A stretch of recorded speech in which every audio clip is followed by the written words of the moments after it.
everybody. You're warm welcome on your channel, Chauhan's Maths Classes. As you can see on the board, today we will study about the electricity, part number second. And part first हमने पहले ही कर रखा है और जहाँ तक आपने देखा होगा, अगर नहीं देखा हो तो you can see from the playlist of this channel. So here I have written some topics today on which we will discuss about. So first topic is the direction of the electric current और इसमें हमारा सबसे ज्यादा important है Ohm's law और last में हम बात करेंगे कुछ इंपॉर्टेंट क्वेश्चंस की। जो इंपॉर्टेंट क्वेश्चंस हैं वो आपके टर्म एग्जाम और फाइनल एग्जाम दोनों के लिए इंपॉर्टेंट होंगे, तो इस बिना स्किप किए इसको जरूर पूरा देखें और ध्यान से। और मेरी तो एक सलाह ये भी रहेगी कि आप इसके नोट्स भी प्रिपेयर कर सकते हो, ठीक है। तो जैसे कि मैंने यहाँ लिख रखा है इलेक्ट्रिसिटी पार्ट नंबर सेकेंड, तो सेकेंड पार्ट है ये और जिसमें हम आज इन टॉपिक्स की बात करने वाले हैं। तो फर्स्ट टॉपिक हमारा क्या है? फर्स्ट टॉपिक है direction of the electric current, ठीक। तो it is a physics not a boring subject, so इसलिए हम थोड़ा सा इसको बुकिश लैंग्वेज के अकॉर्डिंग नहीं, हम हमारी लैंग्वेज के अकॉर्डिंग पढ़ेंगे, जो कि हमारी रॉन्ग भी नहीं होनी चाहिए, ठीक है। तो first topic is direction of the current. भाई डायरेक्शन ऑफ द करंट क्या होता है? Direction of electric current. Direction of electric current सबके मन में आ रहा होगा कि जिस डायरेक्शन में इलेक्ट्रिक करंट फ्लो होता है वो इलेक्ट्रिक करंट की डायरेक्शन है, obviously that is the direction of the electric current. But how can we find actually electricity was invented many ancient time ago, ठीक है। तो उस समय जब इलेक्ट्रिसिटी की खोज हुई थी तो उस समय आपका इलेक्ट्रॉन और प्रोटॉन के बारे में नहीं बताया गया था, उस टाइम बताया गया था आपके चार्जेस के बारे में कि भाई चार्जेस कितने टाइप का होता है। चार्जेस टू टाइप का होता है, एक होता है आपका पॉजिटिव और एक होता है आपका नेगेटिव, ठीक है। तो यानी कि जो direction of the electric current उस टाइम ये बताया गया था कि जो पॉजिटिव डायरेक्शन है वहां से इलेक्ट्रिक करंट फ्लो होता है, वो किस टर्मिनल से फ्लो होता है? पॉजिटिव टर्मिनल से फ्लो होता है, ठीक है। So the conventional sources, according to the conventional sources, the conventional electric current flow towards from the positive terminal to the negative terminal. कहाँ से फ्लो होता है? वो पॉजिटिव से नेगेटिव टर्मिनल की तरफ फ्लो होता है, ठीक है। अच्छा, इस चीज को थोड़ा सा ये बड़ी कॉम्प्लिकेटेड सी लगती है कि सर पॉजिटिव से नेगेटिव की ओर जा रहा है और जबकि जो इलेक्ट्रॉन होते हैं वो पॉजिटिव की तरफ मूव करते हैं। तो मैं तुम्हें एक डायग्राम बनाकर बताता हूँ, ठीक है। तो इसमें कंफ्यूजन वाली बात नहीं होनी चाहिए, क्योंकि हमारे दिमाग में ये आता है ना कि जो इलेक्ट्रिक करंट की डायरेक्शन है वही आपकी इलेक्ट्रॉन की डायरेक्शन है, ठीक है, जो कि हमारा गलत थिंकिंग है, ठीक है। आप सबसे पहले यहाँ पर देखते हैं, जैसे कोई कंडक्टिंग, ये कोई कंडक्टर है आपका, जब कंडक्टर है तो उसमें इलेक्ट्रॉन होंगे जो रैंडमली सब डायरेक्शंस में मूव कर रहे हैं, ठीक है। अभी ये कंडक्टर किसी भी सेल और बैटरी से कनेक्ट नहीं है। For example now see this diagram, ये कोई कंडक्टर है, हमने इसको सेल से कनेक्ट कर दिया। जब सेल से कनेक्ट किया तो भी इसमें क्या फ्लो होने लगेगा? क्या फ्लो होने लगेगा? It is the positive terminal and it is the negative terminal. तो भाई कहने का मतलब जो कंडक्टर किसी सेल से कनेक्ट करेंगे तो उसमें इलेक्ट्रिक करंट फ्लो होने लगेगा, लेकिन किस डायरेक्शन में? जैसे ही हम इस कंडक्टर को सेल से कनेक्ट करते हैं तो क्या होता है, जो इलेक्ट्रॉन अभी तक क्या कर रहे थे, सभी डायरेक्शन में मूव कर रहे थे, तो जब मूव कर रहे थे तो अब क्या होने लगेगा, क्योंकि electron having the negative charge, so by the attraction force they travel towards the positive terminal. तो ये सभी कहाँ ट्रेवल करने लगे? भी पॉजिटिव टर्मिनल की तरफ ट्रेवल करने लगे, ठीक है। तो कहने का मतलब हुआ कि direction of the electron, direction of electron is toward from negative terminal to the positive terminal. Clear? मतलब ध्यान रखना, direction of the electron is negative terminal to the positive terminal, और जिस डायरेक्शन में इलेक्ट्रॉन मूव कर रहे हैं उसके अपोजिट, मतलब दूसरी डायरेक्शन में इलेक्ट्रिक करंट आपका फ्लो करेगा। क्या फ्लो करेगा? इलेक्ट्रिक करंट, ठीक है। तो it is the direction of electric current. अगर आप इस फिगर को बनाते हो, इस डायग्राम को बनाते हो तो इजीली आपको समझ में आ जाएगा, ठीक है। अदरवाइज जब आपके पेपर में भी, एग्जाम में भी ये क्वेश्चन आता है तो आप ये डायग्राम शो कर दो और you can write that the direction of the electric current is positive terminal to the negative terminal, ठीक है, positive terminal to the negative terminal, but the direction of the electron is from the negative terminal to the positive terminal. तो हमारे पास यहाँ से दो question आ गए, ठीक है। एक तो आ गया, हमें पता लगा कि डायरेक्शन ऑफ द इलेक्ट्रॉन क्या होती है और इलेक्ट्रिक करंट की डायरेक्शन क्या होती है, ठीक। So first topic we have done. अगर चाहो तो आप इसको जरूर ड्रॉ करोगे। जब इसको ड्रॉ करोगे तो आपको समझ में बड़ी आसानी से आ जाएगा कि ये एरो बता रहा है कि डायरेक्शन ऑफ द इलेक्ट्रॉन क्या है और direction of the current, electric current क्या है। अच्छा, अब मूव करते हैं हम कौन से टॉपिक की तरफ, सेकंड टॉपिक। सेकंड टॉपिक क्या कहता है हमारे, समझ में आ रहा होगा शायद, it is a electric circuit. भाई इलेक्ट्रिक सर्किट क्या होता है? इलेक्ट्रिक सर्किट का मतलब सर जिसमें ऐसा सर्किट जिसमें इलेक्ट्रिसिटी पास हो सकती हो, ठीक है, वो इलेक्ट्रिक सर्किट है। ऑब्वियसली इलेक्ट्रिक सर्किट वही होगा, ठीक है, लेकिन अगर हम उसको एक मतलब फिजिक्स की लैंग्वेज में बात करें तो इलेक्ट्रिक सर्किट क्या, अगर मैं बोलूँ ना आपने एक इलेक्ट्रिक सर्किट बनाना है तो कैसे जनरेट करोगे, आपको कुछ कुछ चीजों की जरूरत पड़ने वाली है, ठीक है। उसमें आपका एक सेल की जरूरत पड़ेगी, ठीक है। मान लिया एक है हमारे पास एक सेल है, भाई हमारे पास कनेक्टिंग वायर भी होना चाहिए। क्या होना चाहिए हमारे पास? वायर भी होना चाहिए इसके। अच्छा ये सेल है तो ये पॉजिटिव टर्मिनल है और ये आपका नेगेटिव टर्मिनल है। इस वायर पर, वायर के साथ साथ आपको क्या जरूरत पड़ेगी यहाँ पर। अब ऐसा तो है नहीं कि हमने उसको सेल से कनेक्ट कर दिया और उसको छोड़ दिया, तो इससे तो हमें क्या इलेक्ट्रिसिटी सेव नहीं होगी ना, तो इलेक्ट्रिसिटी भी सेव करते हुए चलते हैं, ठीक।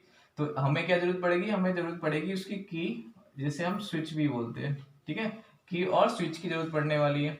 अच्छा इसके अलावा हमने क्या काम करा, इस पर हमने मान लिया क्या लगा दिया, एक बल्ब लगा दिया। क्या लगा दिया? एक बल्ब लगा दिया। तो भाई ये और इसको कनेक्ट कर देते हैं, ठीक है। तो ये हमारा क्या बन जाता है, एक सिंपल इलेक्ट्रिक सर्किट बन गया। ये क्या है आपका, एक सिंपल इलेक्ट्रिक सर्किट बन गया, ठीक है। कुल मिला के हमें किस किस की जरूरत पड़ती है इलेक्ट्रिक सर्किट बनाने के लिए? एक तो हमें सेल की जरूरत पड़ेगी, एक की और स्विच होना चाहिए, एक आपके पास कोई भी रेसिस्टर होना चाहिए, रेसिस्टर, और it is connecting wire. Connecting wire जिससे हम कनेक्ट कर रहे हैं इसको कंडक्टिंग वायर भी बोल सकते हैं।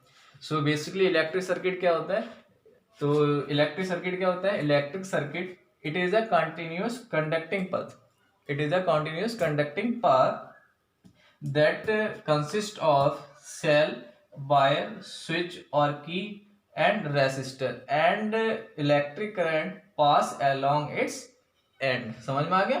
कुल मिला के इलेक्ट्रिक सर्किट की डेफिनेशन आप अपने वर्ड में बना के राइट कर सकते हो। जैसे कि मैंने बताया इलेक्ट्रिक सर्किट क्या है, it is consist of cell, wire, switch और रेसिस्टर। सेल, वायर, स्विच और रेसिस्टर, ठीक। तो और बस इतना सा लिख देना है कि आपको it is consist of cell, wire, switch जिसे हम की भी बोल सकते हैं, resistor are connected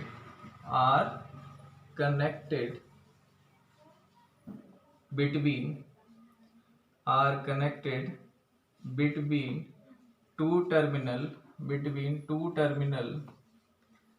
two terminal of cell by a wire is called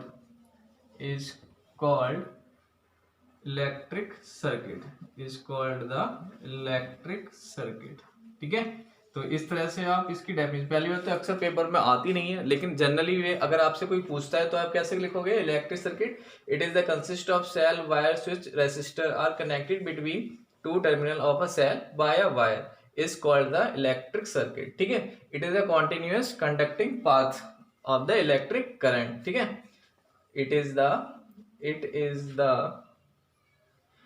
the continuous conducting path of electric current, it is enough, ठीक है। बस आप क्या करोगे, इस डायग्राम को बना दोगे और ये अपने वर्ड में राइट कर दिया। जैसे इसको याद करने में भी कुछ नहीं है, जो जो आपने यहाँ पर बनाया है उसी से मिलके ये क्या बना हुआ है, इलेक्ट्रिक सर्किट बना हुआ है, ठीक है। सो उम्मीद करता हूँ ये आपको समझ में आ गया हो। You can take a screenshot to write down this in your notes. अब बात करेंगे हम इसके बाद थर्ड पॉइंट की। तो थर्ड पॉइंट है वो सर्किट डायग्राम है। अब सर्किट डायग्राम की बात करें तो सर्किट डायग्राम जो आपका वो इलेक्ट्रिक सर्किट से ही लिया गया है। अब सर्किट डायग्राम क्या होता है, अगर सर्किट डायग्राम की बात करें, कहते हैं सर जब हमारे ना इसके बाद ना एक टॉपिक आएगा आपका series combination of the parallel combination. Series combination क्या होता है, parallel combination of the resistor क्या होता है। तो वो क्या है, सब सर्किट डायग्राम शो करते हैं, लेकिन उसकी बात हम अभी नहीं कर रहे हैं, उसकी बात करेंगे आगे। तो it is the circuit diagram. Circuit diagram भाई फिजिक्स है ना, वो सिंबल से चलती है। किससे चलती है, सिंबल से। क्वांटिटी के, सभी के क्वांटिटी के सिंबल्स होते हैं। अब जैसे कि यहाँ पर बात करूँ ना मैं सेल की, तो भाई सेल अगर हम बात करें तो कुछ इस तरह से शो किया जाता है, ठीक है। It is the cell, this one is called the plus and small one called the negative terminal. इसके अलावा हमने क्या यूज किया, इसमें हमने स्विच यूज किया। भाई स्विच की बात करें, switch, it is the switch. So switch we can make this type, ठीक है, इट इज अ स्विच। हम इसको जनरल वे में कुछ इस तरह से भी शो कर सकते हैं। It is also the symbol of the switch और this also symbol of switch.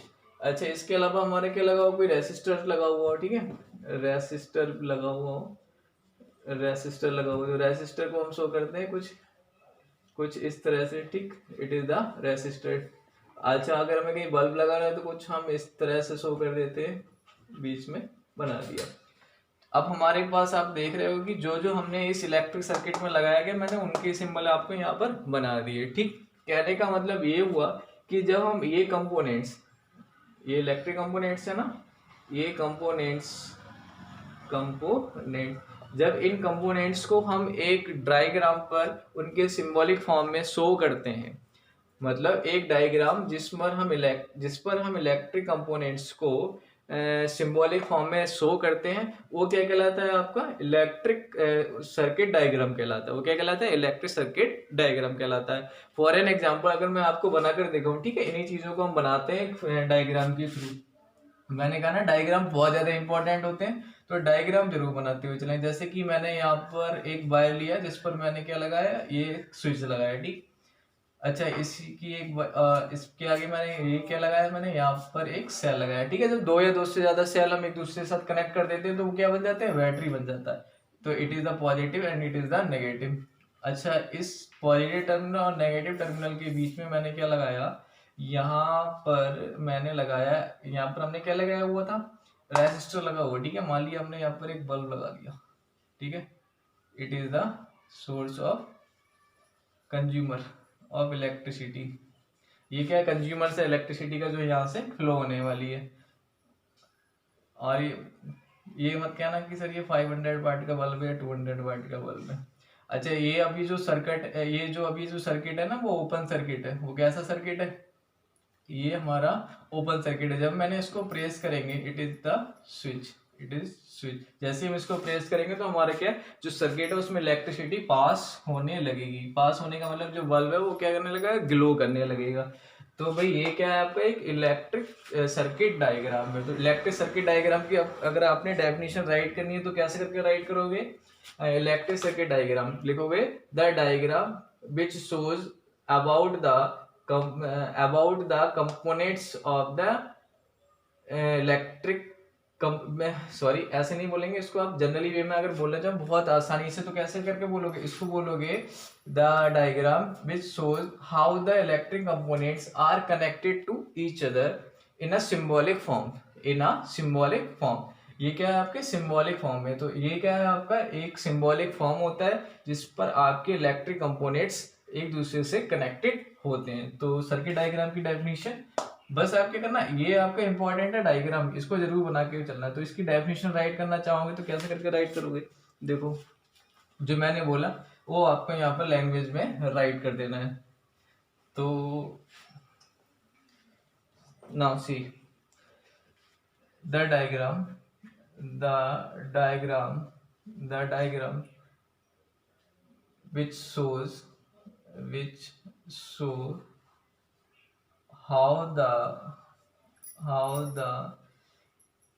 electric components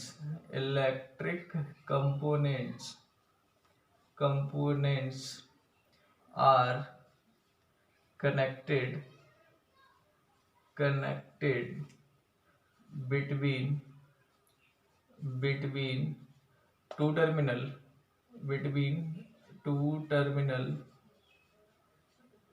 terminal of a cell और बैटरी, यहाँ पर बैटरी भी यूज करेंगे जब सर्किट बड़ा हो जाएगा, और battery. The diagram shows how the electric components are connected between two terminal of a battery or cell or battery with in symbolic form, symbolic symbolic form is called the circuit diagram, ठीक है। So it is the definition of circuit diagram. You can write down, and surely it is must to draw the diagram. Clear? ये diagram आपका बहुत ज्यादा important है। आप क्या करना, स्टार्टिंग में आप उनके कुछ पॉइंट लिख कर उनके सिंबल शो कर देना, डायग्राम बना देना, उसकी डेफिनेशन राइट कर दोगे, ठीक है। यहाँ से आपको क्या, अगर एक भी नंबर मिले, अगर एक नंबर का भी क्वेश्चन है आपका, तो वहां से कोई भी नंबर नहीं घटेगा, ठीक है। और जनरली वे में ये आपका ना ड्रॉ करने के लिए ही आता है। इसके बेसिस पर हम आगे जो रेसिस्टर के कॉम्बिनेशंस पढ़ेंगे कि कैसे हम रेसिस्टर्स को एक सर्किट डायग्राम में शो करते हैं, ठीक। तो फिलहाल एक वायर के थ्रू एक सेल, स्विच और हमें इन चीजों की जरूरत पड़ती है, जो यहाँ पर एक स्मॉल सा फैक्टर दे रखा हुआ है। और जब रेसिस्टर कॉम्बिनेशन की बात करेंगे तो वहां पर हम सर्किट डायग्राम को अगेन पढ़ेंगे, ठीक है। तो अभी इसको थोड़ा सा ध्यान रखना। So it was the circuit diagram. अच्छा, अब नेक्स्ट टॉपिक है हमारा, now you can see that the Ohm's law. जब ओम्स लॉ की बात आती है तो ओम्स लॉ तो बहुत ज्यादा इंपॉर्टेंट है ना, ऐसा कहा जाता है, हमारे टीचर्स भी बताते हैं कि ओम्स लॉ जरूर याद कर लेना कि ओम्स लॉ जरूर आएगा, ठीक है। और वास्तव में ये ओम्स लॉ आपके हर एक टर्म एग्जाम में जरूर मिलने वाला है, चाहे आपके वो मिड टर्म हो या फाइनल टर्म एग्जाम हो। अगर ओम्स लॉ नहीं होगा तो वहां से कोई ना कोई रिलेटेड करता हुआ क्वेश्चंस जरूर हो सकता है, ठीक है। उन्हीं क्वेश्चंस के बारे में हम बात करेंगे। अच्छा, बोर्ड एग्जाम में क्या होता है, जरूरी नहीं कि सीधे सीधे आपका ओम्स लॉ ही आ जाए, उससे रिलेटेड करता हुआ कोई क्वेश्चन आ जाता है, ठीक है। और बच्चे कहते हैं सर ओम्स लॉ तो नहीं आया ना, मान लिया ओम्स लॉ नहीं आया, बट उससे रिलेटेड करता हुआ क्वेश्चन आ सकता है। तो इसीलिए ये जो टॉपिक है थोड़ा सा ब्रॉड टॉपिक है और हम इसको डीपली पढ़ेंगे, ठीक है। तो ओम्स लॉ की बात करते हैं भाई, ओम्स लॉ क्या बताता है? ओम्स लॉ में बताता है रिलेशन, क्यों, ये तो बताता है ना कि रिलेशन क्या होता है किसमें, ये बताता है हमें रिलेशन, क्या बताता है, relation between B and I, relation between B and I. B का मतलब पोटेंशियल डिफरेंस सिंबल है ये, और आई का मतलब इलेक्ट्रिक करंट। तो इलेक्ट्रिक करंट और पोटेंशियल डिफरेंस में एक रिलेशन होता है, उसके बारे में बताता है, ठीक है। अच्छा, एक जनरल से एग्जांपल ले लेते हैं, जैसे कि एक एग्जांपल लें, जैसे कि हमारे पास कोई सेल है, ये हमारे पास क्या है, एक सेल है, ठीक। अच्छा, जब सेल है तो मैंने क्या करा, इसको कनेक्ट कर दिया, किसी वायर के थ्रू कनेक्ट कर दिया, और यहाँ पर एक मैंने क्या लगा दिया, यहाँ पर एक बल्ब लगा दिया, ठीक है। जैसे ही मैंने इसको ऑब्वियसली स्विच भी लगाया होगा, ठीक है। जब स्विच को ऑन करते हैं तो स्विच को ऑन करने से क्या होता है, ये बल्ब क्या करने लगेगा, ग्लो करने लगेगा। भाई बल्ब ग्लो क्यों कर रहा है, क्योंकि उसमें क्या पास हो रहा है, इलेक्ट्रिक करंट, क्या पास हो रहा है, इलेक्ट्रिक करंट, ठीक है। अच्छा, दूसरे केस सुनो, अभी एक सिंगल बल्ब लगा हुआ था, ठीक। अब मैंने क्या करा, इसमें एक बल्ब और लगा दिया, इसमें एक बल्ब और कनेक्ट कर दिया। अब हमारे पास अगर मान लो पहले ये जो बैटरी थी वो 0.5 वोल्ट की हो, कितने की हो, 0.5 वोल्ट की हो, और इतने ही वोल्ट की एक बैटरी और लगा दी, तो कुल मिला के हमारे पास जो पोटेंशियल डिफरेंस हो गया वो कितना हो गया, 1 वोल्ट का डिफरेंस हो गया। कितने का हो गया, 1 वोल्ट का डिफरेंस हो गया। तो ये जाहिर सी बात है ना, इसमें जो करंट होगा वो भी बढ़ जाएगा भाई, इसका जो एरिया, जो सॉरी एरिया नहीं, इसका जो करंट होगा वो भी क्या हो जाएगा, इंक्रीज हो जाएगा। जब इंक्रीज हो जाएगा, जो बल्ब पहले ग्लो कर रहा था हो सकता है अब वो ज्यादा एफिशिएंटली ग्लो करने लगे, ठीक है। तो उसकी वो क्या ज्यादा ग्लो करने लगेगा। कुल मिला के एक बात यहाँ से समझा रहा था मैं कि जैसे जैसे आपने बी की वैल्यू को बढ़ाया, वैसे वैसे हमारी आई की वैल्यू में भी यहाँ से आई की वैल्यू में इंक्रीमेंट हुआ, ठीक है। तो यही रिलेशन बताया था किसने, ओम्स ने। अगर जनरल वर्ड में बोलूं तो जैसे जैसे बी की वैल्यू बढ़ेगी, जैसे जैसे बी की वैल्यू बढ़ेगी, वैसे वैसे इलेक्ट्रिक करंट बढ़ेगा। दूसरे वर्ड में बोलूं, जब जब इलेक्ट्रिक करंट बढ़ रहा होगा वो तब तब क्या आपका बी की वैल्यू भी उसी उसी रिलेशन के साथ में चेंज हो रही होगी। तो अब हम इसको अगर ये तो था एक जनरल सी वर्ड, ठीक है। अब मैं इसका आपको लॉ लिखता हूँ, ठीक, कि ओम्स लॉ क्या बताया। अच्छा, इसको लिखने का भी जरूर होना चाहिए, ठीक है। एक राइट डेफिनेशन है, आई थिंक जो आप 7th 8th क्लास के बच्चे को दे दोगे ना वो भी राइट कर देगा। तो उसकी डेफिनेशन याद करना कोई ज़्यादा इंपॉर्टेंट बात नहीं है, उसके फैक्टर्स को याद करना, उसके फैक्टर्स को समझना वो ज़्यादा इंपॉर्टेंट है। तो डेफिनेशन की बात करूँ तो क्या लिखोगे भाई, अकॉर्डिंग लिखोगे according to this law, according to Ohm's law, according to Ohm's law, at constant constant temperature, at constant temperature, the current mean electric current is passing through through it is passing through it is directly proportional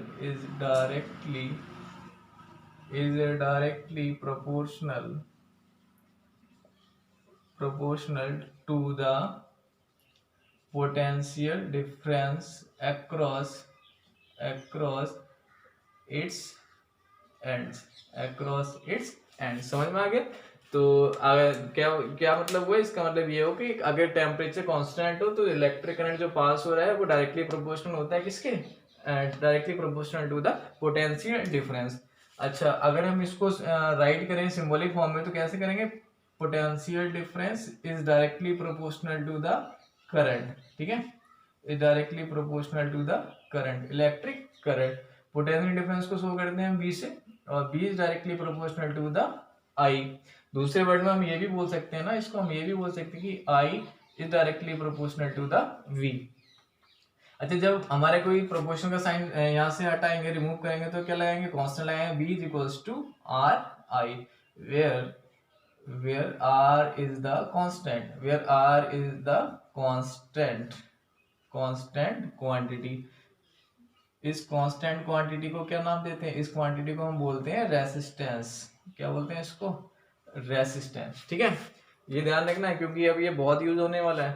तो B is equals to R I, हमारा यहाँ पर क्या आ गया, formula आ गया, B is equals to R I या B is equals to I R. हम इसको बोलते हैं where R is the constant quantity that is called the resistance.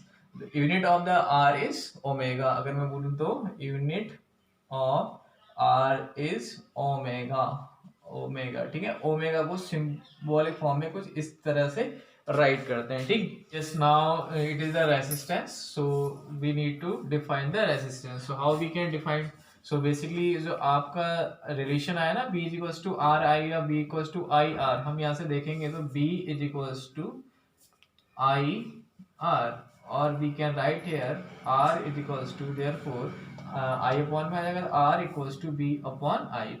So it is the formula of the resistance R equals to B upon I. So now see how can we define the resistance. So basically क्या है, B upon I क्या है, it is the ratio, और जो B upon I का ratio वही तो आपका resistance है. So we can say here the ratio of potential difference applied, the ends applied to the ends of conductor and the electric current flowing through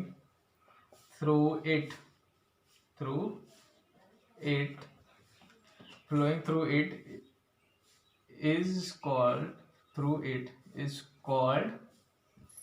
is called the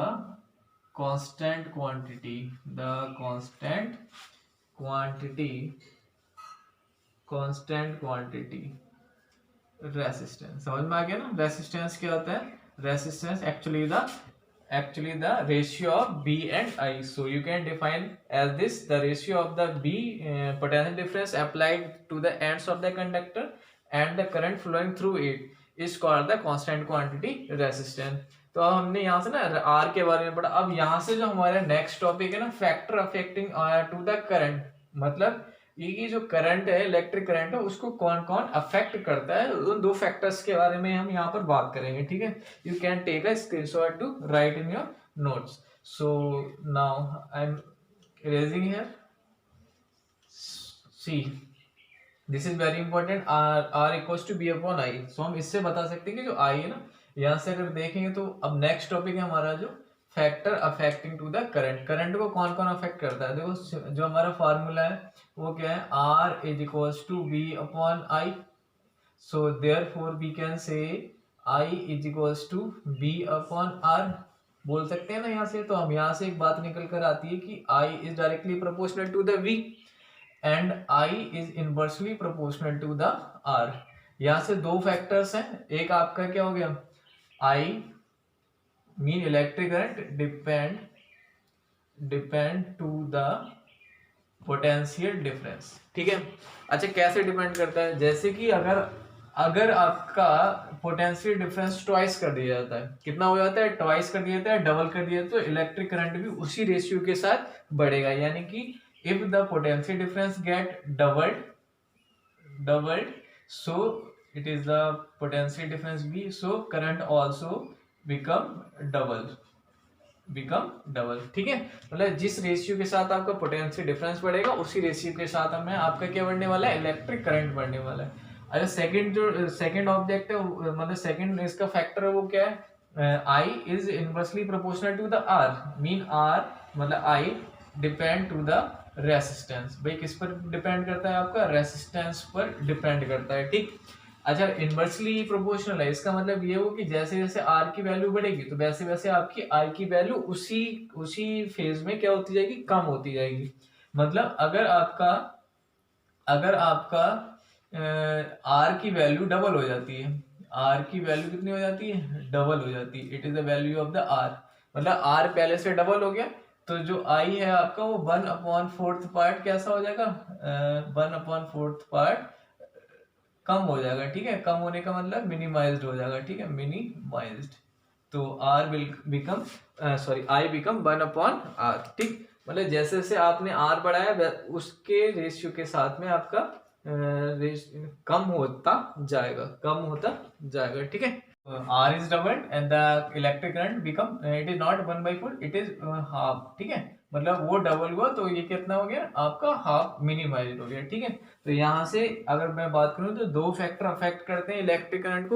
first one is the potential difference and second one is the resistance. Potential difference तो कुछ नहीं समझना है, अगर potential difference double हो जाता है तो इलेक्ट्रिक करंट भी आपका उसी रेशियो के साथ डबल हो जाएगा, ठीक है। मतलब पोटेंशियल डिफरेंस ट्वाइस हुआ तो इलेक्ट्रिक करंट भी ट्वाइस होगा।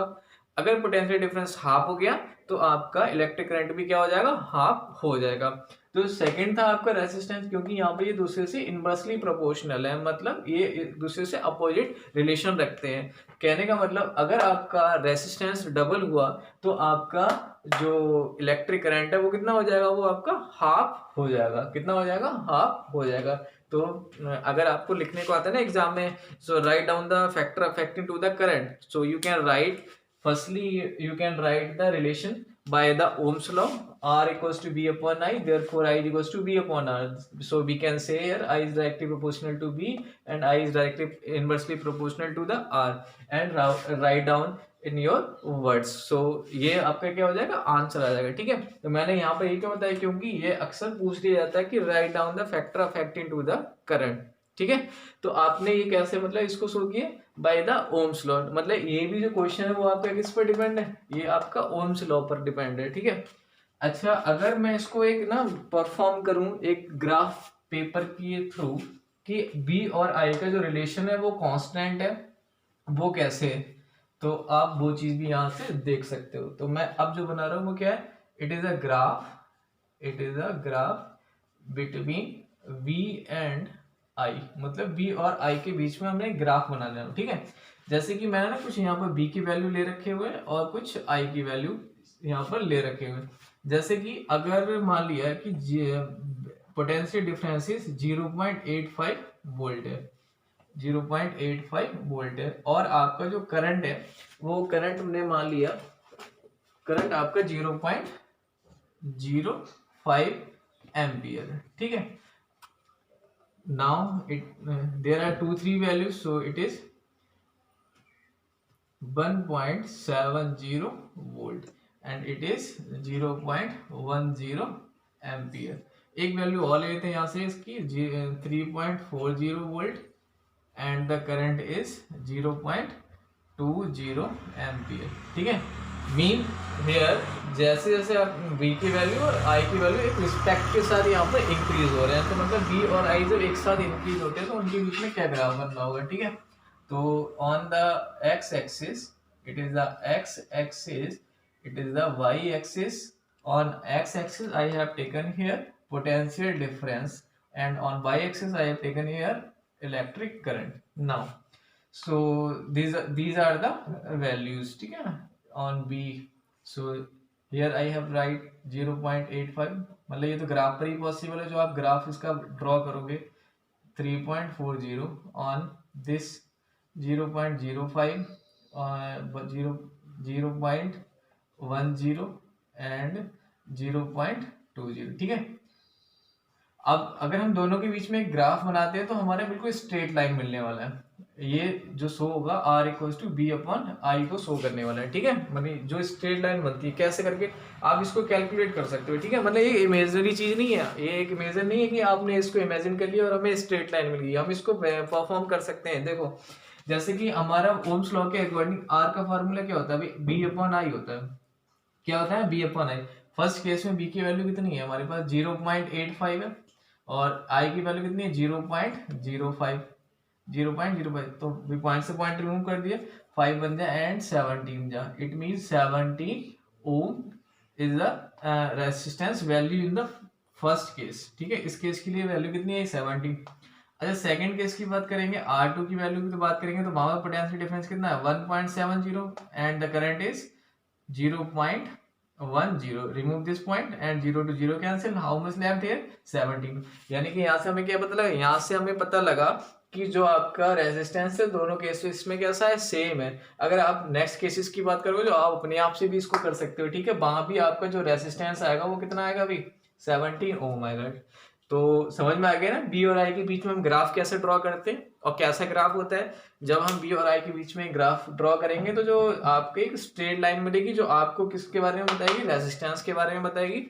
और अगर हम वैल्यूज को एक सीक्वेंस में इनका इंक्रीमेंट करते रहेंगे बी और आई का, तो आपको जो करंट है सॉरी जो रेजिस्टेंस है वो आपका क्या होगा, एक डेफिनेट कांस्टेंट बना रहेगा। इसीलिए तो कहा गया है कि रेजिस्टेंस कैसी क्वांटिटी है, एक कांस्टेंट क्वांटिटी है। ठीक है, तो एक इमेजिनरी थिंग नहीं है, इसको आप परफॉर्म कर सकते हो। ठीक है, सो ये था हमारा ओम्स लॉ। ठीक है, ओम्स लॉ पर हमने इतनी सारी चीजें पढ़ी। क्या पढ़ा, एक ओम्स लॉ क्या होता है, उसके बेसिस पर हमने उसके फार्मूला बनाया R equals to B upon I.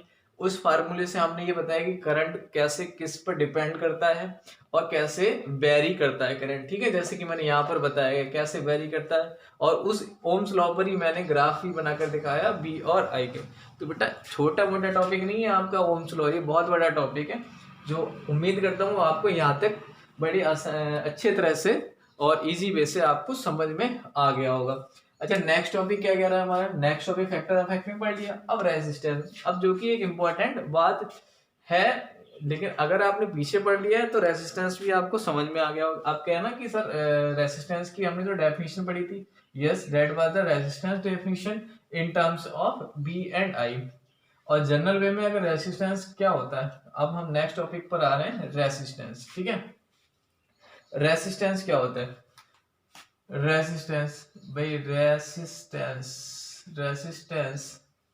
Resistance अगर ये क्या है ना कि रेस्ट करता है, क्या कराता है, रेस्ट कराता है। किसको कराता है, रेस्ट, करंट को रेस्ट कराता है। ठीक है, you don't need to rest your mind, आपको रेस्ट कराने की जरूरत नहीं है। यहाँ पे ये करंट को रेस्ट करा रहा है, यानी कि रेस्ट कराएगा कैसे, अपोजिट करके, भाई इसके अगेंस्ट वर्क करेगा तभी तो ये रेस्ट कर पाएगा करंट थोड़ी बहुत देर के लिए। ठीक है, तो कहने का मतलब रेसिस्टेंस क्या है, it is the property of the conductor by due to which it opposes the current, it opposes the current. Definition पता लग गई होगी ना, रेजिस्टेंस क्या करा, ये मतलब देना अपनी नोट में कि रेजिस्टेंस रेस्ट कराता है किसको, करंट को, that is called the resistance. So here I am explaining you.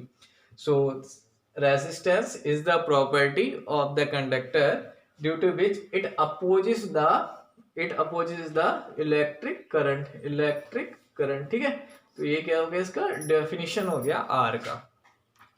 अच्छा डेफिनेशन ऑफ द रेजिस्टेंस समझ गया होगा, the definition of the resistance it is the property of the conductor due to which it opposes the current फार्मूले की बात करें तो पीछे वाला formula R equals to V upon I, और इसका यूनिट मैंने बता दिया है कि क्या होता है। इसको हम शो करते हैं सिंबॉलिक फॉर्म ओमेगा से, और इसको बोलते हैं हम ओम। ठीक है, तो ये तो इसकी डेफिनेशन हो गई। यहाँ से अगर आपको इंपॉर्टेंट डेफिनेशन की बात करूँ ना, 1 ओम की डेफिनेशन आती है। जो 1 ओम की डेफिनेशन आती है वो कैसे करके राइट करोगे। अगर मैं बोलूँ कि if B is equals to 1 volt हो, कितना हो 1 वोल्ट हो, और करंट भी आपका 1 एम्पियर हो, कितना हो 1 एम्पियर हो, तब R कितना हो जाएगा भी, तब हमारा R हो जाएगा 1 ओम। ठीक है, तो अब 1 ओम की डेफिनेशन देखो। जब भी आप 1 ओम की डेफिनेशन, या मैंने फर्स्ट वीडियो लेक्चर में बताया था कि 1 एम्पियर की डेफिनेशन या 1 वोल्ट की डेफिनेशन कैसे राइट करते हैं, तो आप उसका फार्मूला मतलब बेसिक जो फार्मूला है उसका फंडामेंटल फार्मूला, वो उसको राइट कर लो। उसमें जो सभी क्वांटिटी है उनको आप 1 1 कर दो। ठीक है, तो जब 1 1 करोगे तो जो आपकी मेन क्वांटिटी जिसके बारे में आप बता रहे हो वो कितनी हो जाएगी, 1 हो जाएगी ना। तो यहाँ से क्या हो गया, R की वैल्यू कितनी हो गई, 1 ओम होगी। तो 1 ओम की डेफिनेशन क्या होगी, 1 ohm is the resistance such that 1 volt potential difference is applied to the across ends of conductor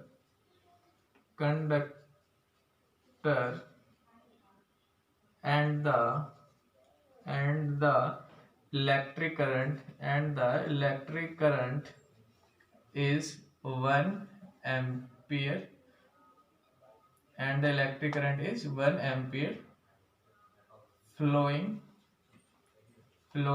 through it। ठीक है, यानी कि किसी भी कंडक्टर में से 1 वोल्ट का पोटेंशियल डिफरेंस अप्लाई किया जाए और करंट 1 एम्पियर हो, तो वो क्या कहलाता है, आपका 1 ओम रेसिस्टेंस कहलाता है। ठीक है, so it is the definition of the 1 ohm definition.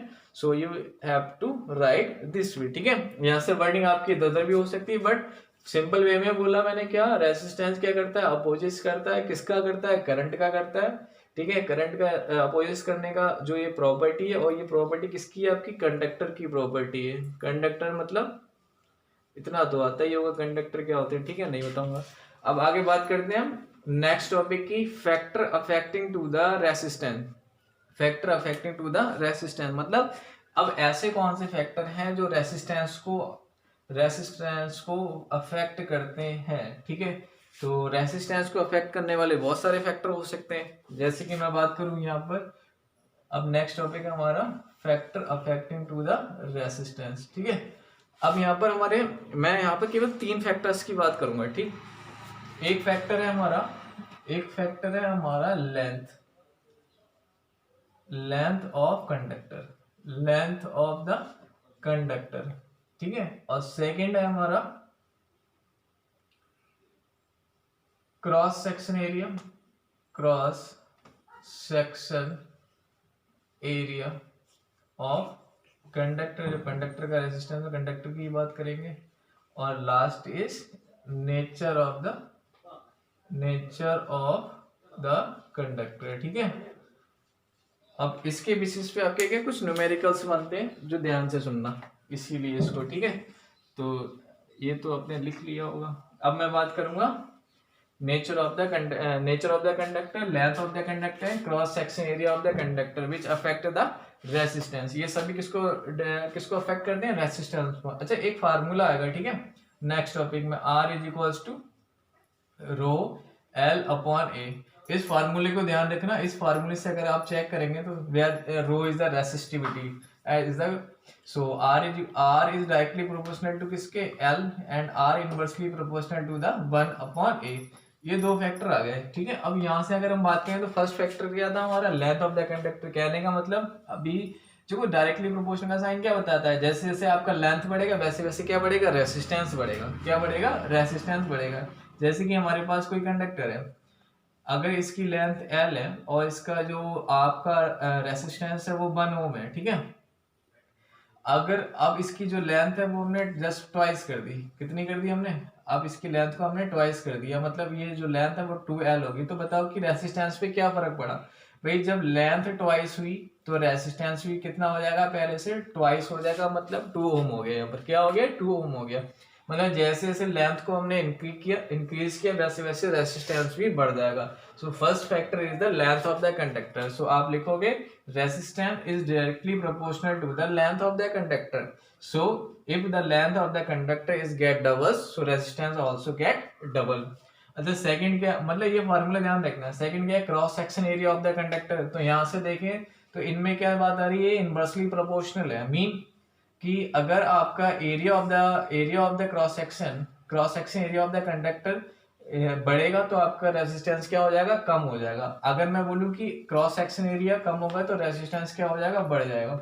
जैसे कि हमारे पास एक कंडक्टर है, ठीक है, इस कंडक्टर में अगर आप देखें तो जो एरिया है वो मान लिया हमने 1 सेंटीमीटर स्क्वायर मान लिया, ठीक है, और यहाँ पर रेजिस्टेंस हमने मान लिया कि R1 इक्वल्स टू 1 हो। अब मैं इसका जो एरिया है वो मैं डबल कर देता हूँ। कितना कर देता हूँ, A2 इज इक्वल्स टू क्या हो जाएगा, मैंने मान लिया डबल हो गया 2 सेंटीमीटर। बताओ कि उसके R2 पर क्या इफेक्ट हुआ।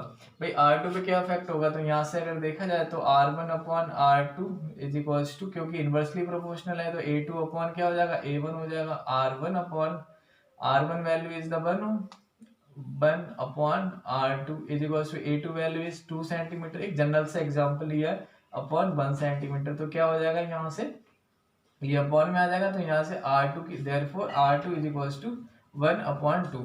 कहने का मतलब जैसे कि आपका area cross section area double हुआ तो उससे क्या होगा, रेसिस्टेंस में क्या फर्क पड़ेगा, रेसिस्टेंस पहले से क्या हो जाएगा, हाफ हो जाएगा। ठीक है, ये एक रिलेशन है, इसी रिलेशन तो निकाला है, क्योंकि यहाँ से क्या हो जाएगा, RA इज इक्वल्स टू कोई कांस्टेंट टर्म बन गया ना यहाँ से, उसी को मैंने लेके यहाँ पे सॉल्व किया हुआ है।